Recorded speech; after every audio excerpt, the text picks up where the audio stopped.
I thought I'd make a video here on the whole Alec Baldwin shooting situation, because there's a lot of misinformation, particularly about the firearm involved. I'm not going to go into the whole politics and maybe a little bit into the shooting and all that, but nothing about Alec Baldwin himself and all that stuff.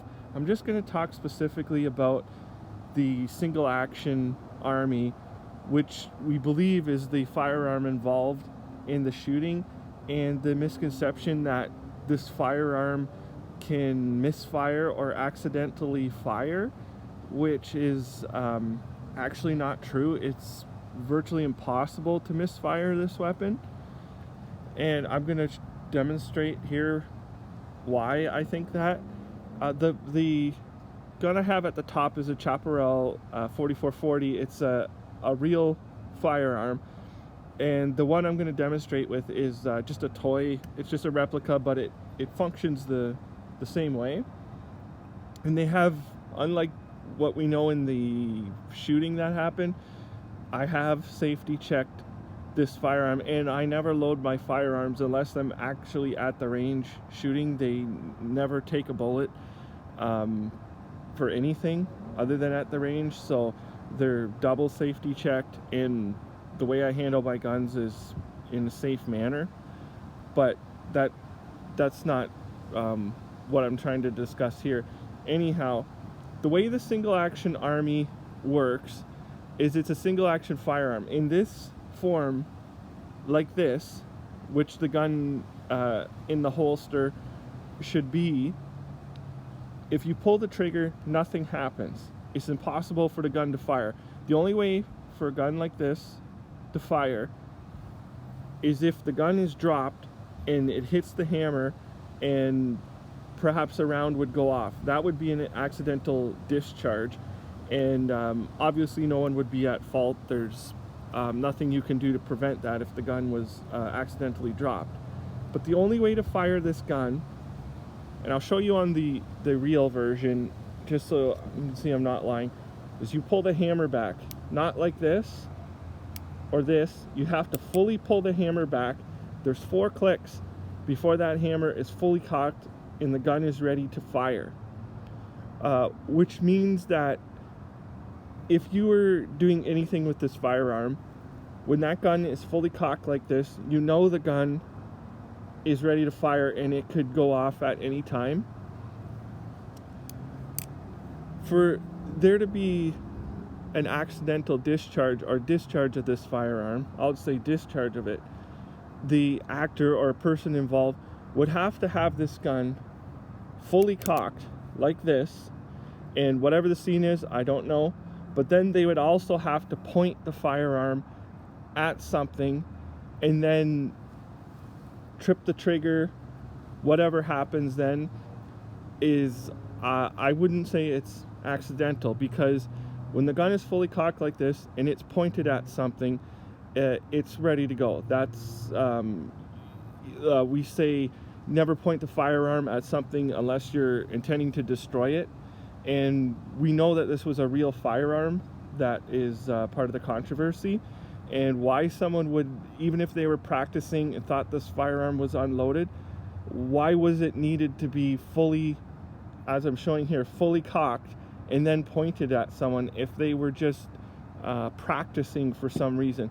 There's no reason to not have this gun with its hammer down in a fully safe like this, which you still should never point at someone, and I would never point at someone. But if you thought it was safe like this to point it at someone, the gun still will not go off. So why was the hammer ever fully cocked and then the trigger was pulled to fire? I really don't understand that. Now, one other thing that I will mention is about the armor. One other thing about these guns is, if you're a firearm enthusiast, and which I wouldn't think that the actor involved is a firearms enthusiast and would probably be very ignorant on any types of firearms, But the armorer involved supposedly was something to do with Western movies, or their father was, or something. So they should know their way around a single action Colt. And you can watch any video on these about the safe handling of them. One of the things you never do with the firearm of the single action army type, and most revolvers too, is you never dry fire them, which means even if you knew this firearm was unloaded and empty, you never fully draw back the hammer and pull the trigger like that. You never do it, because like I won't do it with my real gun, but there's you can see the big bump here, which is like a mock firing pin. This easily will either break off, which is not easily replaceable on the single action, well these particular ones, and also you can permanently damage the firearm. The little hole where the firing pin goes through can be permanently damaged as well. It's something you don't do. So I don't see how it's an accident why the armorer wouldn't say don't dry fire the guns, why the gun had to go to full cock for a mock scene. There's really no, I don't see any accident how this could be an accident. I think that it's just grossly negligent by like every person involved. Why anybody would, as I showed, pull a gun back to full cock, point it at another person, and pull the trigger on a live firearm is absolutely ridiculous. And if this is something that they do in Hollywood movies and that, I think it's disgusting, and it's dirty, and it's terribly hypocritical of them for handling firearms in this way. That if anybody ever did something like that on a firing range, or if you were around with your friends and showed them your new gun and you pulled the hammer back, pointed your firearm at them, and pulled the trigger, I would think you would be immediately, or should be immediately, arrested and never be able to own firearms again. Now, what happens in this situation, we don't know yet, because this is before there's any word from the sheriff or the verdict yet.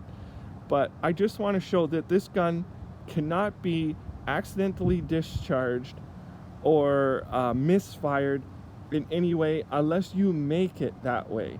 This gun, as it is, cannot be fired at all. Like I said, unless it's dropped and the hammer hits the ground and it goes off. So this is just something I thought I would bring up because of the single action pistol, which is a legendary firearm, and it deserves a better reputation than to be used in movies and just sort of slandered as it can misfire or accidentally discharge, which is not the truth. And so you can leave your comments down below what you think about this, or you can leave your comments about what you think about the whole situation with Alec Baldwin killing a woman on set with a real firearm, not a prop gun, not a replica gun, but a real firearm. So other than that, thank you for watching.